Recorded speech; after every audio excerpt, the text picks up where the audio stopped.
Oil does not explain wars. Well, at least not very well anyway. At the risk of bouncing around the world yet again, today we travel to South America and join a crisis between Venezuela and Guyana, already in progress. The basic story has become cliché at this point. Smaller country has oil. Bigger country likes oil. Bigger country threatens smaller country. Crisis begins. The details here are that Guyana recently discovered vast oil deposits in the waters to the north.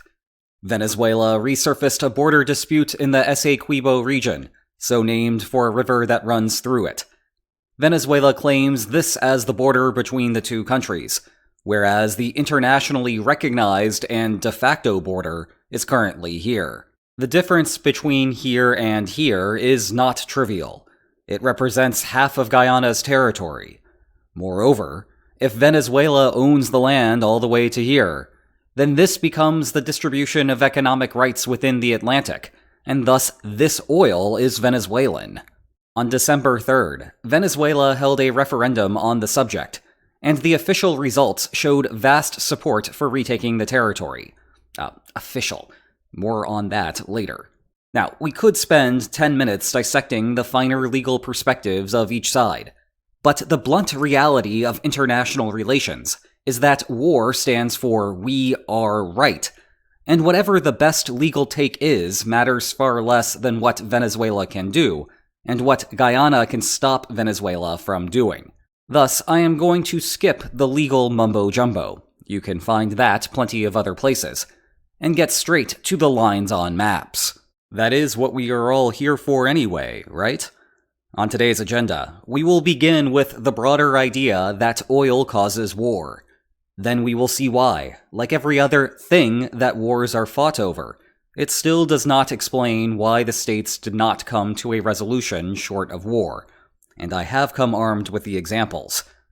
Then we will draw some key parallels between this crisis and the Persian Gulf War, and discuss what Venezuela may actually be up to, before a final note about a possible Venezuelan attempt to induce a rally round the flag. But we start with the idea that oil causes war.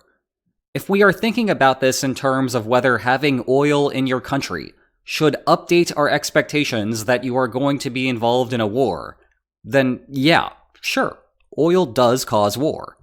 To be a little more precise, while still giving a quick and dirty cut at this, let's define a petrostate as a country with at least 10% of GDP coming from oil exports.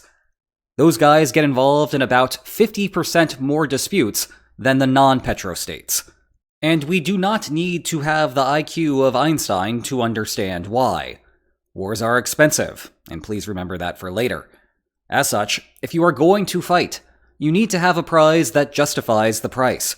Or you need to have enough extra money lying around that the losses do not really matter to you. It turns out that these guys, surprise, have larger prizes and bigger bankrolls than these guys. So all else equal, we will see more wars involving these guys than these guys. And we could spend all day going through the various historical narratives about wars being fought over energy reserves. Indeed, you may recall that being in the discussion of Russia's invasion of Ukraine. And lest we forget a classic blunder from a few days after the United States invaded Iraq, George W. Bush's press secretary Ari Fleischer was taking a few questions as normal. As he opened his remarks, he tripped over his words and began discussing Operation Iraqi, Liberation. Operation Iraqi Liberation. If you do not see the problem there, let me acronymize it. Oops. And here it is in the official Bush White House archive in all of its glory, in case you did not believe me. Yes, the quaint era when it was normal for a US president to pick up the phone and talk to Vladimir Putin. Anyway, the oil narrative is really easy to understand, which is why basically all of the media takes that you are seeing about Venezuela focus on it. The problem with this, as all of you lines on mapsomaniacs know, is that wars are the result of bargaining failure. Usually we illustrate this with lines on maps, but because we are doing this with oil today, Let's just get straight to the bars on dollars. To make our lives easy, imagine that the Essequibo deposit was worth $100 billion. If they fight a war, then somehow it is going to be divided between them. For example, this much in expectation to Venezuela, and this much to Guyana.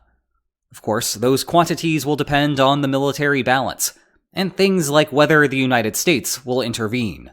More on that later. The point is that some bar, in principle, can represent the division between them. But wherever that line may be, actually fighting over the oil will result in deaths and economic hardship. So the total value to divide through war is smaller, and thus the net expected profits shrink down to this. In that light, it is puzzling why they would end up in a fight, because you could just divide the profits according to that line, and then without paying extraneous costs, everyone will be just fine. And like I said, I have come armed with the examples. Longtime viewers will remember an important agreement from 1922, when the United Kingdom created the border between Saudi Arabia and Kuwait, and, decided to throw in an undefined neutral zone as part of it. Fast forward a decade or so, oil is being found everywhere, and suddenly everyone wants that neutral zone. But not to worry. Rather than waste men and money fighting over it, they just extracted the oil and then split the revenues. Because, bargaining is better. Australia and East Timor have been working on similar deals for the last 2 decades. Malawi and Tanzania are currently working on resolving this type of problem over Lake Malawi. But the best example involves Israel and Lebanon of all countries. It turns out that there are gas fields here in the Mediterranean. Lebanon wanted the maritime border to look like this, while Israel wanted it to look like this. Now, I do not need to remind you that Israel and Lebanon normally do not have many problems fighting wars against one another. But even they had the good sense to negotiate over it. In fact, this was reported on in the news. It is just that deal involving money gets done does not make as good of headlines as a bunch of dudes kill a bunch of bros. And thus you see a ton of these stories and few of these stories, and that leaves a false impression that these things are somehow intractable.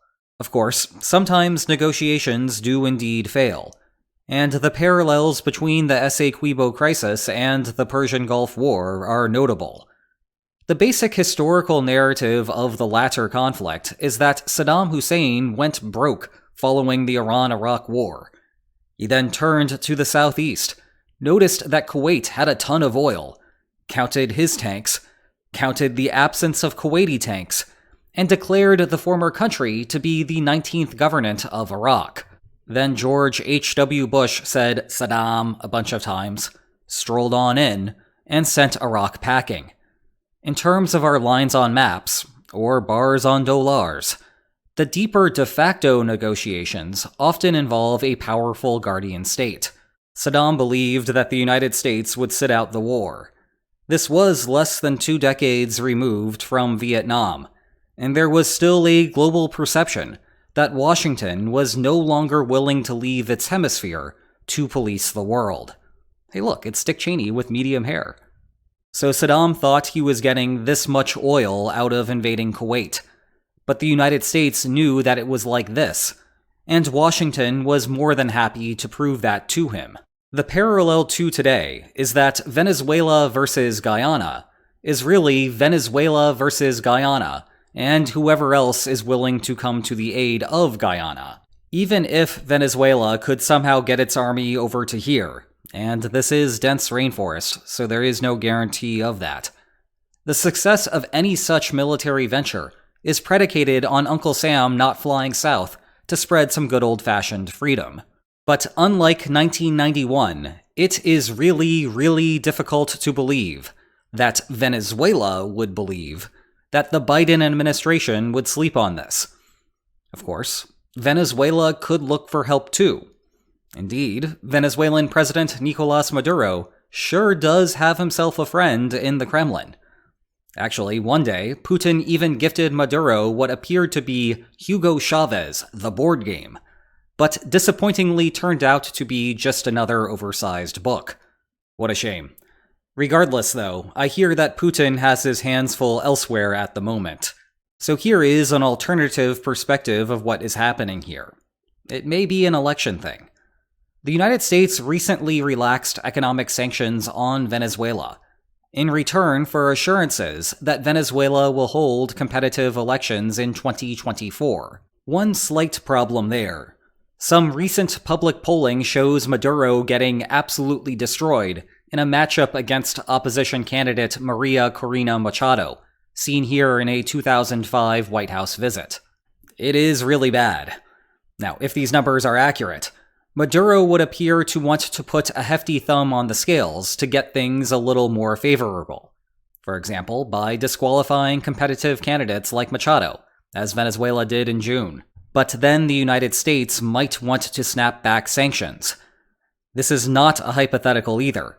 It was the main topic of discussion regarding Venezuela before the December referendum.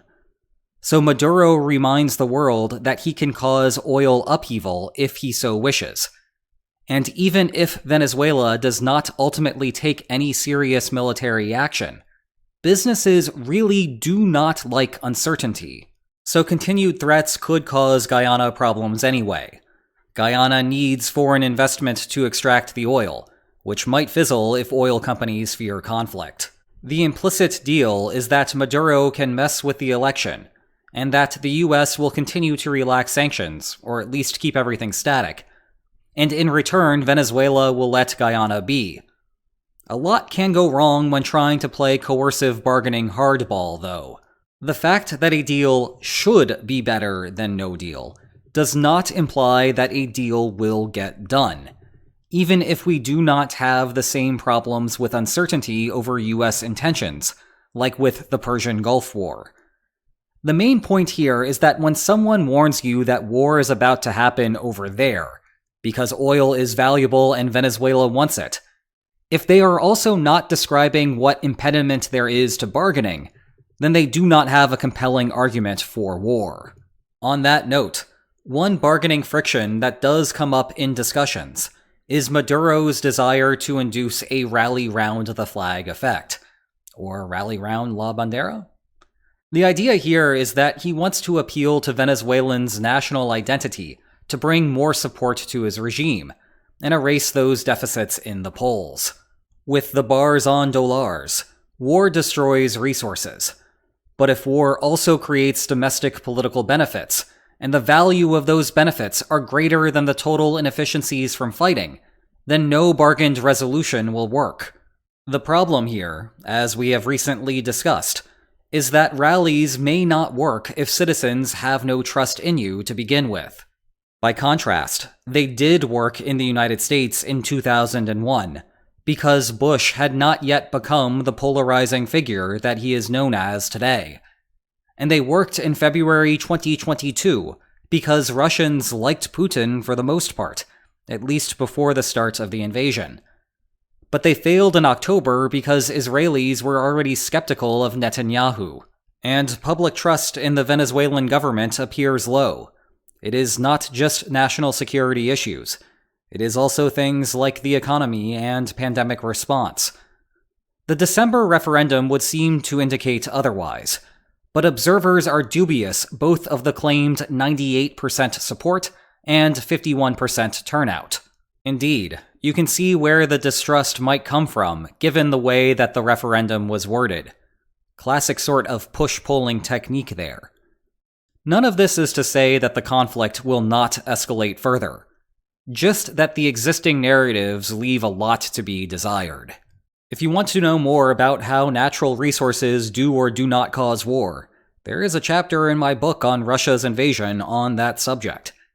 And if you enjoyed this video, please like, share, and subscribe, and I will see you next time. Take care.